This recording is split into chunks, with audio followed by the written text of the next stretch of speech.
लोहे की दुकान में अपने पिता के साथ काम कर रहे एक बालक ने अचानक ही अपने पिता से पूछा, पिताजी, इस दुनिया में मनुष्य की क्या कीमत होती है? पिताजी एक छोटे से बच्चे से ऐसा गंभीर सवाल सुनकर हैरान रह गए। फिर वे बोले, बेटे, एक मनुष्य की कीमत आंकना बहुत मुश्किल है, वो तो अनमोल है।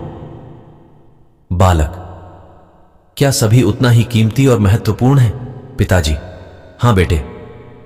बालक कुछ समझा नहीं, उसने फिर सवाल किया, तो फिर इस दुनिया में कोई गरीब तो कोई अमीर क्यों है? किसी की कम रिस्पेक्ट तो किसी की ज्यादा क्यों होती है? सवाल सुनकर पिताजी कुछ देर तक शांत रहे और फिर बालक से स्टोर रूम में पड़ रहा एक लोहे का रॉड लाने को कहा। रॉड लाते ही पिताजी ने पूछा, इसकी क्या कीमत होगी?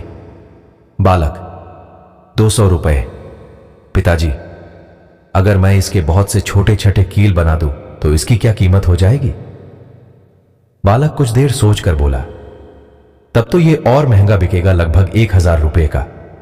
पिताजी, अगर मैं इस लोहे से घड़ी के बहुत सारे स्प्रिंग बना दूं तो? बालक कुछ देर गणना करता रहा और फिर एकदम से उत्साहित होकर बोला, तब तो इसकी कीमत बहुत ज्यादा हो जाएगी। फिर पिताजी उसे समझाते हुए बोले, ठीक इसी तरह मनुष्य की कीमत इसमें नहीं है कि अभी वो क्या है, बल्कि इसमें है कि वो अपने आप को क्या बना सकता है। बालक अपने पिता की बात समझ चुका था